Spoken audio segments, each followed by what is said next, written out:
Hi, എല്ലാവരും എന്ത് പറയുന്നു? ഞങ്ങൾ ഇന്ന് വൈകുന്നേരം ഈവനിങ് സ്നാക്സ് ആയിട്ട് ഇച്ചിരി ഏത്തക്കാപ്പം ഉണ്ടാക്കാമെന്ന് കരുതിയേ. ഏത്തക്കാപ്പം എന്ന് പറയുന്നത് പഴംപൊരി. ചില നാട്ടിലൊക്കെ ഇതിന് പഴംപൊരി എന്ന് പറയും, ചിലയിടത്തൊക്കെ ഇതിന് ഏത്തക്ക ബോളി എന്നാണ് പറയുന്നത്. സോ ഞാൻ യൂസ് ചെയ്യുന്നത് സെൽഫ് റൈസിങ് ഫ്ലോർ ആണ്. അതായത് നാട്ടിലെ മൈദയാണ് കേട്ടോ ഇത്. ഇവിടെ ഇതിന് സെൽഫ് റൈസിങ് ഫ്ലോർ എന്ന് പറയും കേട്ടോ. അപ്പോൾ അത് നമ്മുടെ ആവശ്യത്തിനടുത്ത് ഉപയോഗിക്കുക.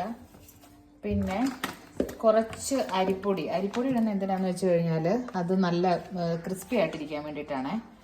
ഒരു ലേശം, ഒരു 2 സ്പൂണോളം. പിന്നെ കുറച്ച് ഒരു ചെറിയ ടീസ്പൂണ് മഞ്ഞൾപ്പൊടിയെ നല്ല കളർ കിട്ടാൻ വേണ്ടിയിട്ടാണ് കേട്ടോ മഞ്ഞൾപ്പൊടി ഇടുന്നത്.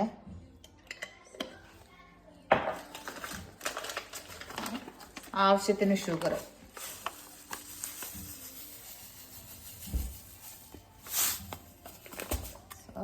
നന്നായിട്ട് മിക്സ് ചെയ്യാം. ചെറിയ പിഞ്ച് ഉപ്പ് ഇടണം കേട്ടോ, ഒരു ചെറിയ പേരിന്. ഓക്കെ.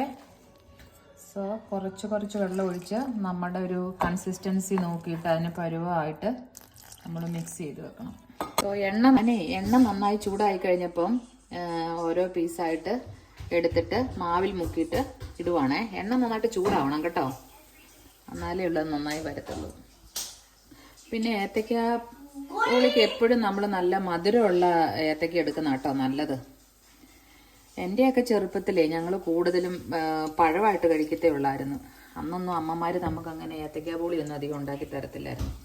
പക്ഷെ ഇപ്പോഴത്തെ പിള്ളേർക്ക് അങ്ങനെ പഴമായിട്ട് കഴിക്കാൻ ഇഷ്ടമില്ല. ഞങ്ങൾ മിക്കവാറും ഇത് ഉണ്ടാക്കാറുണ്ട് കേട്ടോ. എപ്പോൾ ഇന്ത്യൻ കടയിൽ പോയാലും ഞങ്ങൾ പഴം ഉണ്ടെങ്കിൽ വാങ്ങിക്കി ഉണ്ടാക്കും. ഇവിടെ പിള്ളേർക്കെല്ലാം ഇഷ്ടമാണേ.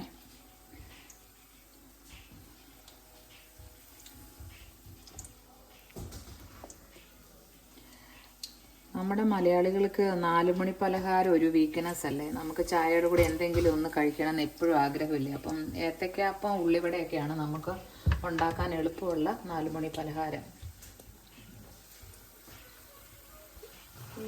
ഇത് ഏകദേശം ആയിട്ടുണ്ട് കേട്ടോ. ഒരു ചെറിയ ബ്രൗൺ കളർ ആകുമ്പോഴാണ് നമ്മൾ എടുക്കുന്നത്.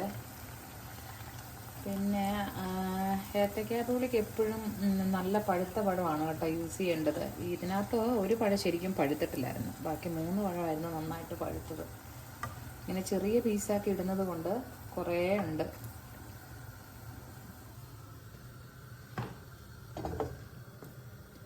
കണ്ണിക്കോള് നിറച്ച് ഏത്തക്ക ബോളി കിട്ടിയിട്ടുണ്ട് കേട്ടോ. ഞാനും പറഞ്ഞില്ലായിരുന്നു ഞാൻ ചെറിയ പീസാക്കിയാണ് ഉണ്ടാക്കിയതെന്ന്. സോ നമുക്ക് ആദ്യക്കൂട്ടിന് കൊടുത്ത് നോക്കാം. ചെറിയ ചൂടുണ്ട്. ആദ്യക്കൂട്ടം കഴിച്ചു നോക്കിയിട്ട് പറഞ്ഞേ എങ്ങനെയുണ്ട് ഏത്തക്ക ബോളിന്ന്. മധുരമൊക്കെ ഉണ്ടോ? നല്ലതാണോ? ഓക്കെ. സോ ഇന്നത്തെ ഞങ്ങളുടെ ഈവനിങ് സ്നാക്സ് ഏത്തക്ക ബോളിയാണ്. ദേ കപ്പ് റെഡിയാണ്. ഞങ്ങൾ ഇനി ചായ ഇട്ട് കുടിക്കാൻ പോവാണേ. So thanks for watching us. Bye by.